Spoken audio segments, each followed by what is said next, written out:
बिस्मिल्लाहिर्रहमानिर्रहीम। सब देखने और सुनने वालों को अस्सलाम वालेकुम। और मैं आज अपने थोड़े से कोर्स की इंट्रोडक्शन करवा दूं आपको। ये कोर्स हमने स्टार्ट किया है उन लोगों के लिए, उन मेरी बहनों के लिए जो सैलून में जाके अपना टाइम स्पेंड करके सीख नहीं सकती, या उन फाइनेंशियली इतने स्ट्रॉन्ग नहीं है कि इतने पैसे लगा के वो कोई हेयर का काम करें या कुछ सीखें, या वो मेरी बहनें जो सैलून रन कर रही हैं और उनको हेयर्स का काम नहीं आता। तो हमने ये कोर्स डिज़ाइन किया है उन लोगों के लिए। इस कोर्स में होगा क्या, उसके लिए तो मैं अलग से एक वीडियो बना दूंगा। अगर थोड़ा सा आपको आइडिया दे देता हूँ। सबसे पहले हेयर्स का होगा। हेयर्स में आपको थ्योरी पढ़ाई जाएगी, उसके बाद आपको प्रैक्टिकली उस चीज को करके दिखाया जाएगा, मतलब कि बेसिक टू एडवांस ये कोर्स होगा।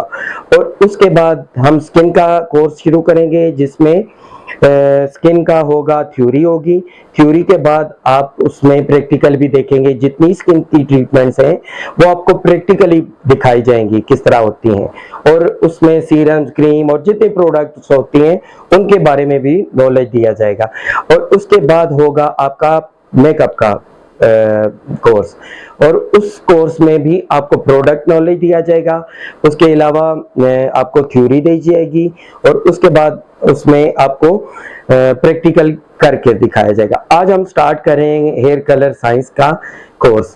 तो देखिए, जब भी आप कोई काम करते हैं तो आपको इस चीज का आइडिया होना चाहिए कि आपने स्टेप बाय स्टेप चलना है। सबसे पहले आपके पास इस चीज का पता होना चाहिए कि आपने किस चीज पे काम करना है। तो हम चूंकि हेयर साइंस का कलर साइंस का कोर्स स्टार्ट करें तो हमें हमारे पास हेयर का नॉलेज होना जरूरी है, जो सबसे पहले आपके पास जरूरी चीज है। हेयर्स देखिए, जो फिजिकली आपको बाहर नजर आ रहे हैं, जिन पे हमने काम करना होता है, उसको हम हेयर शाफ्ट कहते हैं। जिस पे आप कर्लिंग करते हैं, स्ट्रेटनिंग करते हैं, या कलर करते हैं, या कोई भी ट्रीटमेंट करते हैं, उसको हम हेयर शाफ्ट कहते हैं। और जो एक हिस्सा हेयर का वो है जो हमारी स्किन के अंदर होता है, जिसको हम हेयर फॉलिकल कहते हैं। मोस्टली हेयर फॉलिकल जो होता है वो डॉक्टर्स काम करते हैं, मगर कुछ हेयर फॉलिकल के हिस्से ऐसे हैं जिनका नॉलेज हमें होना बहुत जरूरी है। तो वही हम आज डिस्कस करेंगे। तो चलते हैं। ये देखें, ये एक आपके हेयर्स हैं, ये स्किन है आपकी। ये वो स्किन का हिस्सा है जहां पे आपको डैंड्रफ होती है, या जहां पे आप ऑयलिंग करते हैं, या जहां पे आपके स्कैल्प होते हैं। ये वो हिस्सा है, इसको हम एपिडर्मिस कहते हैं। मोस्ट आउटर लेयर जो होती है स्किन की, उसको हम एपिडर्मिस कहते हैं। और ये इनसाइड जो फॉलिकल है, मतलब कि ये जितना हिस्सा है ये डर्मस का है, मतलब कि स्किन की सेकंड लेयर जिसको हम डर्मस कहते हैं, ये सारा वो हिस्सा है। और फॉलिकल जो होता है, बालों की रूट जो होती है, वो इसी डर्मस में होती है। अगर आप यहाँ पे देखेंगे तो ये आपको एक हिस्सा नजर आएगा, आउटर हिस्सा, ये सारा फॉलिकल है। ये आपको मेंशन किया गया है कि ये फॉलिकल है। फॉलिकल के बिल्कुल एंड पे अगर आप देखें तो ये जो हिस्सा आपको नजर आ रहा है, ये डर्मल पेपिला है। ये समझ लें कि वो बीज है हेयर का, जिसमें से हेयर ने ग्रोथ करनी है, ठीक है। और इसमें ब्लड होता है जो कि आपके बालों को न्यूट्रिशन प्रोवाइड करता है। इसका मेन काम जो होता है, बालों को न्यूट्रिशन प्रोवाइड करना होता है। और जहां पे भी ये फॉलिकल आपकी स्किन पे, जहां पे भी फॉलिकल होगा तो वहां पे हेयर की ग्रोथ लाजमी होगी। मतलब कि आपके होंठों पे नहीं होती, आपके हाथों के तलवों के नहीं होती, पाँव के तलवों पे नहीं होती, क्योंकि यहाँ पे फॉलिकल मौजूद नहीं होता। फॉलिकल जहां पे भी मौजूद होगा वहां पे आपके हेयर की ग्रोथ होना लाजमी है। और हेयर के लिए फॉलिकल का होना जरूरी है। अगर हेयर पे फॉलिकल नहीं है आपकी स्किन में तो आपका हेयर नहीं होगा, ठीक है।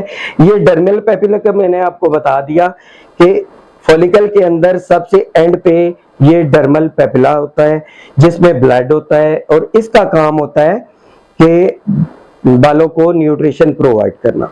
जब ये बालों को न्यूट्रिशन प्रोवाइड करता है तो यहाँ पे रूट्स बननी शुरू हो जाती हैं। ठीक है, ये रूट्स बनने का एरिया जो है इसको हम, मतलब कि जब बीज को पानी दिया जाता है तो उसमें कॉम्पलें फूटना शुरू हो जाती हैं, ये समझ लें कि वो कॉम्पल है, इसको हम कहते हैं एयर बल्ब। ठीक है, मतलब कि फॉलिकल है आउटर, ये जो है ये फॉलिकल है, और इसके अंदर जो डर्मल पेपिला है जिसमें ब्लड होता है, और ब्लड जो होता है डर्मल पेपिला का, ये डर्मल पेपिला न्यूट्रिशन प्रोवाइड करता है हेयर बल्ब को। हेयर बल्ब को जब न्यूट्रिशंस मिलती हैं तो ये ग्रोथ करता करता करता करता ये आपकी स्किन के बाहर चला जाता है। ये स्किन के बाहर का जो हिस्सा होता है इसको हेयर शाफ्ट कहते हैं, जो इनर हिस्सा होता है उसको हम फॉलिकल कहते हैं। इतना आपको समझ आ जाना चाहिए। सबसे इनर जो ये सारा आपको नजर आ रहा है इसको हेयर फॉलिकल कहते हैं। फिर से मैं आपको एक दफा बता दूं, हेयर फॉलिकल कहते हैं। हेयर फॉलिकल के एंड पे जाएं तो डर्मल पेपिला होता है, ये वाला एरिया।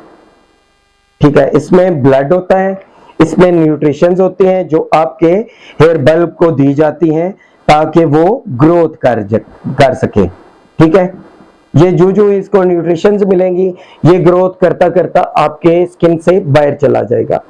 जब ये बाहर चला गया तो उसका नाम है जी हेयर शाफ्ट, जिस पे हमने कलर करना है, जिस पे हमने स्ट्रेटनिंग करनी है, जिस पे हमने कर्लिंग करनी है या हेयर स्टाइलिंग करनी है, कुछ भी करना है हमने हेयर शाफ्ट पे करना है। हम इस पे नहीं करेंगे, इस पे जो भी काम करेंगे वो डॉक्टर्स करेंगे, मगर कुछ चीजों का नॉलेज आपके पास होना जरूरी है। इसी फॉलिकल के साथ एक चीज अटैच होती है जिसको आप कहते हैं सेबेशियस ग्लैंड। ये पंजे की तरह का एक हिस्सा होता है, ये इसको हम सेबेशियस ग्लैंड कहते हैं। इसका काम क्या होता है? इसका काम ये होता है कि आपके हेयर को सीबम प्रोड्यूस करना। ठीक है, ये यहाँ पे सीबम बनता है, ऑयल, एक किस्म का ऑयल बनता है जो कि यहाँ से होता हुआ आपके स्कैल्प पे जाता है और यहाँ पे आपके स्कैल्प को ऑयली करता है। अगर ये सेबेशियस ग्लैंड ऑयल एक नॉर्मल रूटीन से ज्यादा ऑयल प्रोड्यूस करेगा तो क्या होगा कि आपका स्कैल्प ऑयली हो जाएगा। ठीक है, और अगर ये सेबेशियस ग्लैंड आपके नॉर्मल रूटीन से कम ऑयल प्रोड्यूस करेगा तो आपका स्कैल्प ड्राई हो जाएगा। इतना आपको समझ आ गया है? अच्छा, इसके अलावा एक और हिस्सा होता है, ये जो आपको नजर आ रहा है, ये आपके फॉलिकल के साथ अटैच होता है, इसको अरेक्टर पिली मसल कहते हैं। ये एक तरफ से फॉलिकल के साथ अटैच होता है, दूसरी तरफ से आपकी स्किन के साथ अटैच होता है। मोस्टली आपने देखा होगा कि जब आपको ठंड लगती है तो आपके गूज़बम्प बन जाते हैं, या उर्दू में जिस तरह कहते हैं रोंगटे खड़े हो जाते हैं, बाल खड़े हो जाते हैं आपके, तो वो इसी की वजह से होते हैं, क्योंकि ये दोनों तरफ से अटैच होता है, फॉलिकल के साथ भी और स्किन के साथ भी। तो जब ये बाहर से ठंड को महसूस करता है तो ये सिकुड़ जाता है। जब ये सिकुड़ता है तो आपके जो पोर्स होते हैं वो श्रिंक हो जाते हैं। जब ये एक दूसरे के साथ ये यहाँ से खिंचता है, ये सिकुड़ता है, तो ये एक फॉलिकल को भी खींचता है और स्किन को भी खींचता है, तो आपके जो बाल होते हैं ये खड़े हो जाते हैं और उसको हम कहते हैं कि रोंगटे खड़े होना। ठीक है, उसका मकसद ये होता है कि ये प्रोटेक्ट करता है कि जब भी आपको ठंड लगे, आपकी स्किन पे ठंड का फील हो, तो वो पोर्स को श्रिंक कर दे और ताकि वो ठंड आपकी स्किन के अंदर ना आ सके। मतलब कि एक तरह की प्रोटेक्शन होती है। ये आपको समझ आ गया? अब हम आते हैं उस हिस्से पे जहां पे हमें काम करना होता है, कलर का काम करना होता है। ये जो आपको बल्ब पढ़ाया गया था, हेयर बल्ब, इसमें एक हिस्सा होता है मैट्रिक्स। हेयर बल्ब के अंदर एक हिस्सा होता है मैट्रिक्स, और मैट्रिक्स के अंदर मौजूद सेल्स होते हैं जिनको मेलानोसाइट सेल्स कहते हैं। मतलब कि फॉलिकल के अंदर आपका डर्मल पेपिला, डर्मल पेपिला के बाद आपका बल्ब होता है, हेयर बल्ब। हेयर बल्ब के अंदर मैट्रिक्स होता है। ठीक है, मैट्रिक्स के अंदर सेल्स होते हैं जो कि मेलानोसाइट्स कहलाते हैं। इन सेल्स का क्या काम होता है? ये एक तरह की मशीन होती है जो कि आपके बालों के कलर को प्रोड्यूस करते हैं। मतलब कि इसके अंदर रेड, ब्लू और येलो पिगमेंट बनते हैं जो आपके बालों के कलर को डिसाइड करते हैं। और मैं चलते चलते एक छोटी सी बात और आपको बता दूं, इसमें बाद में डिटेल से आपको इस पे पढ़ाया जाएगा कि बालों का कलर जो भी है आपका, वो रेड, ब्लू और येलो, ये तीन कलर को मिक्स करने से जो मिलता है, ये बालों का आपका कलर है। तो इसमें भी आपको तीनों कलर्स के पिगमेंट मिलते हैं। मेलानोसाइट तीन तरह के पिगमेंट पैदा करता है, रेड, ब्लू और येलो। उन्हीं को मिक्स करके जो आपको बालों का कलर नजर आता है, ये वो मेलानिन होता है जो आपको बाहर नजर आता है इन तीनों पिगमेंट के मिलने से। ठीक है। और मेलानिन भी देखा जाए तो दो तरह के होते हैं। मेलानिन जो कलर इसके अंदर बनता है बालों का, आपने देखा होगा कि जो यूरोपियन लोग होते हैं उनके बालों का कलर लाइट होता है।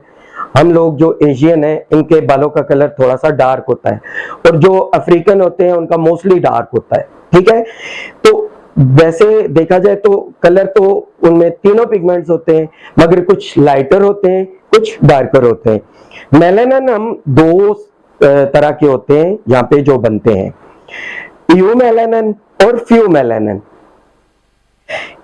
मेलानिन में रेड,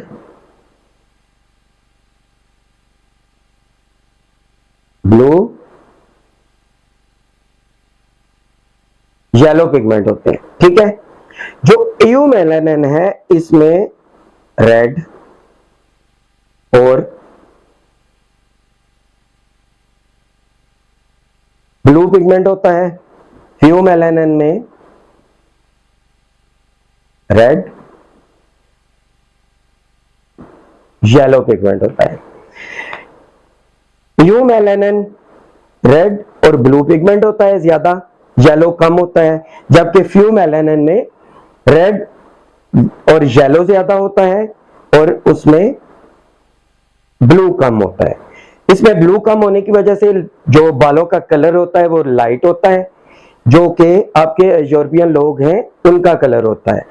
और रेड और ब्लू यूमेलानिन में ज्यादा होता है और येलो कम होता है, जिसकी वजह से ये डार्क बाल होते हैं, जैसे कि हमारे हैं पाकिस्तान या एशियन लोगों के, पाकिस्तान, इंडिया वगैरह के लोगों के हैं। तो ये यूमेलानिन में ज्यादा होता है, जबकि यूरोपियन लोगों के बाल मैंने आपको बताया कि फ्यूमेलानिन उनमें ज्यादा होता है। तो ये कुछ थ्योरी थी बालों के रूट्स के बारे में। रूट्स में इतने ही हिस्से हैं जो आपको आगे चल के काम आएंगे। इन हिस्सों का आपको नॉलेज होना जरूरी है। और एक और चलते चलते मैं बात बता दूं, मोस्टली लोग देखते हैं कि ग्रे बालों का इशू होता है उनको, कि बाल ज्यादा जल्दी सफेद हो जाने शुरू हो जाते हैं। तो वो वजह क्या होती है कि ये जो मैट्रिक्स के अंदर मेलानोसाइट सेल्स हैं, ये काम करना छोड़ जाते हैं और उस वक्त आपके बालों में पिगमेंट बनना खत्म हो जाते हैं, जिसकी वजह से बाल आपके व्हाइट या ग्रे हो जाते हैं। मतलब कि मेलानोसाइट सेल्स जो होते हैं वो काम करना बंद कर देते हैं, मेलानिन बनाना बंद कर देते हैं, जिसकी वजह से बालों में पिगमेंट्स मौजूद नहीं होते और वो आपको बाल व्हाइट या ग्रे नजर आता है। ठीक है। ये कुछ चीजें थी आपको पढ़ाने वाली। कल हम इंशाल्लाह इसी टॉपिक को आगे लेके चलेंगे और हेयर शाफ्ट को पढ़ेंगे। हेयर शाफ्ट में हम जो जो इनके हिस्से होते हैं उनको डिस्कस करेंगे, हमने किस जगह पे क्या काम करना होता है वो डिस्कस करेंगे इंशाल्लाह। इसको आप बार बार देखें, अगर एक बार समझ नहीं आती दूसरी बार देखें, तीसरी बार देखें, इसको समझ लेंगे तो आपको हेयर शाफ्ट समझने में और आगे का काम करने में आसानी होगी। मेरे चैनल को सब्सक्राइब कीजिएगा, कोई मसला हो तो कमेंट कीजिएगा। जो ये क्लासेस हैं ये उन लोगों तक शेयर कीजिएगा जो लोग इस काम को सीखने के लिए सीरियस हों, और कोई भी मसला होता है कमेंट करिएगा।